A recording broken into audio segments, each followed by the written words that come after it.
What's good people? Welcome to Whole Views. Thank you for clicking that thumbnail. My name is Corey, and today we're going to be talking about The Covenant from Guy Ritchie.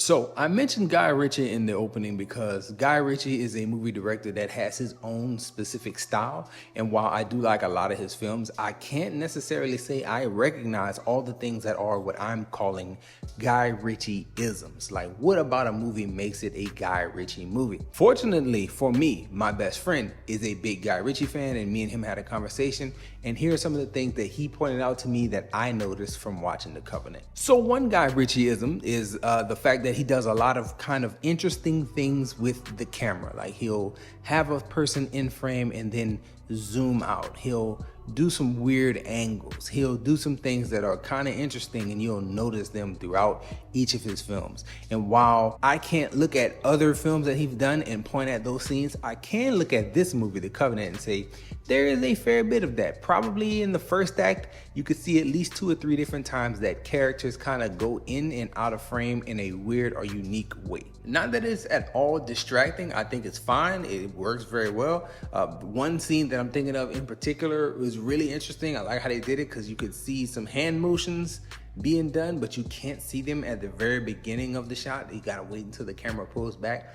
I thought that was cool. I like the way it was done. So that box has been checked because it kind of matches up with some of the other styles that Guy Ritchie has when he's making his films. Another thing that is a Guy Ritchie-ism, according to my best friend, is that he does things with the reveals of different information throughout the film. So like, some characters will learn backstory about other characters, or something will be revealed to the audience in a very cinematic way. So I will say also that box is checked for Guy Ritchie because here we get the entirety of the film, like we watch most of it, but there's a section where Jake Gyllenhaal's, our lead character, kind of learns all the things that happened to him during the film while he was kind of incapacitated. Like, it comes back to him in flashes, and there's a montage of some other stuff going on at the same time. And I thought, if there's any Guy Ritchie-ism to this, this kind of fits in that box. So that's another mark that can be checked. And it's, I guess, overall, we would say that this is an authentic Guy Ritchie film because he sticks to his guns and he does the things that he tends to do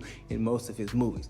None of which is distracting, just things that kind of mark his films. And I guess he marked this one quite well as well. Talking about this movie, it is starring Jake Gyllenhaal and Starr. So I want to talk about those two specifically at the very beginning because these guys have a weird relationship, and it is on display as soon as the movie starts. As soon as you see these two on camera together, you can tell they have a very awkward respect for one another, and it shows very strongly through all their interactions. They have the most screen time, those two individuals, and I want to say Starr really does a great job in keeping his composure and portraying himself as something different from all the other translators / interpreters that you see throughout this film. He did a great job. I really liked everything he did, and I really liked his interaction and the respect that he had for Jake Gyllenhaal's character, specifically because they don't do a whole bunch of bonding. It is a bond that is created through the experience that they have on the battlefield, as well as the rescue mission that occurs in the first part of the movie. Talking about the movie as a whole, I must say that I like this very much. I think this one, after watching this entirety, I feel like it's his top tier cinema. I gave it a 7.4. You can look in the description. That might match up with a more recent movie that I reviewed, but they are on 2 different scales. I feel like The Covenant is something that is worthy of people taking note on a grand scale, maybe even award nomination scales, like looking at this as a very interesting, well done, entertaining piece. It's not just the fact that this is a situation that is pulled from real life situations, but it's something that is actually very well done and very entertaining. The action portion of this movie is gripping and is exciting.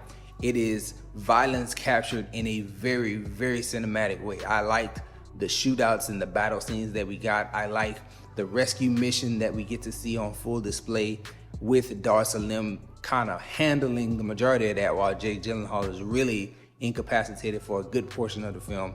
And then the wrap up is really impressive. You get some nice cameos that pop up, and I call them cameos. One of them is more like a reoccurring character, and that is Johnny Lee Miller. I like that actor from the Elementary series that used to play on CBS, I believe it was. I really enjoyed him in that, and seeing him show up here is really cool, and I like his character. I like the way his character carries himself. It's really cool to see him interact with Jake Gyllenhaal. And also, we got Homelander in this. This is Anthony Starr. This is the first thing I want to say I've seen him in outside of the Boys franchise that you can see on Prime Video. I really like that actor. I think he does a lot of acting with just his facial muscles, and he did it again here. It was a very small role. It's not a big deal, but I do take note of the way he kind of expresses gratitude, the way he shows his level of seriousness, his excitement. It's all in his eyes, in like the jawline, the way things get perked up for him. To me, it's really transparent that when he gets excited, it's right up in here. And I enjoyed seeing him on screen, and I like the way he came through at the end. I don't want to spoil the ending for anybody, but he really showed up and showed great presence at the end of this movie. And you really get to see two sides of a person, you know, with his first appearance inside the third act and then his final send-off in the third act. So great job with Anthony Starr, even though it was a very small little role. So one of the better things about this movie, and something that kind of goes unnoticed and probably would go untalked about, is that there's a reality to this. I kind of alluded to it earlier and talked about how this story is kind of pulled from real life situations. You won't see anything this fantastic, but there's a real life connection that our soldiers have to their interpreters that are assigned to them when they were assigned to that part of the world, Afghanistan, Iraq. Those translators, those interpreters were very important in the operations that we carried out over there. And I really like the fact that towards the end of this film, you have Guy Ritchie putting on full display real life operators in that theater and their interpreters. And you get to see the bond that and the respect that these two different groups have for one another when they're in that atmosphere.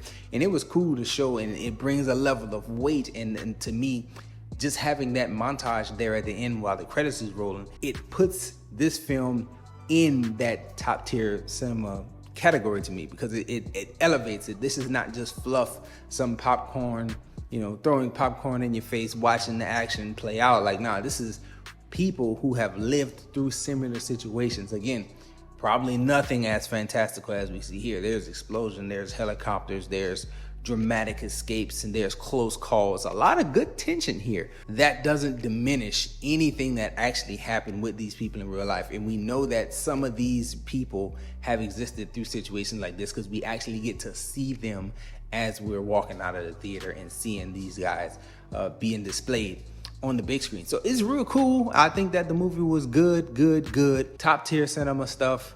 The drama is real. The intensity that Jake Gyllenhaal brings in probably the second act, the middle of the movie, as we're moving toward the climax of the film. I think that was very good drama. At pace-wise, it does kind of slow down during the middle, but it's necessary to kind of get these characters in a place where you can have such a dramatic, powerful, hard-hitting third act. So I enjoyed it. I recommend it. Probably won't rewatch it all in its entirety, but if I ever am just flipping around and it's on, or if I see it available on any of the streaming services while I'm at home, it's definitely something that I feel like I could just put on and just like go around the house and then stop, like, hey, this is a great part. Let's watch this next 20 minutes and watch this thing unfold. And then, you know, when the slow parts come, you can go and do other things. That's kind of how I treat rewatching some of these things. But I definitely wouldn't mind putting this thing back on and catching a few minutes of it, you know, from time to time. So that's how I feel. That's where I'm at on The Covenant. Let me know where you are if you did get a chance to see it in theaters. That's all I have for this video, y'all. Enjoy yourself, guard your heart, and go watch something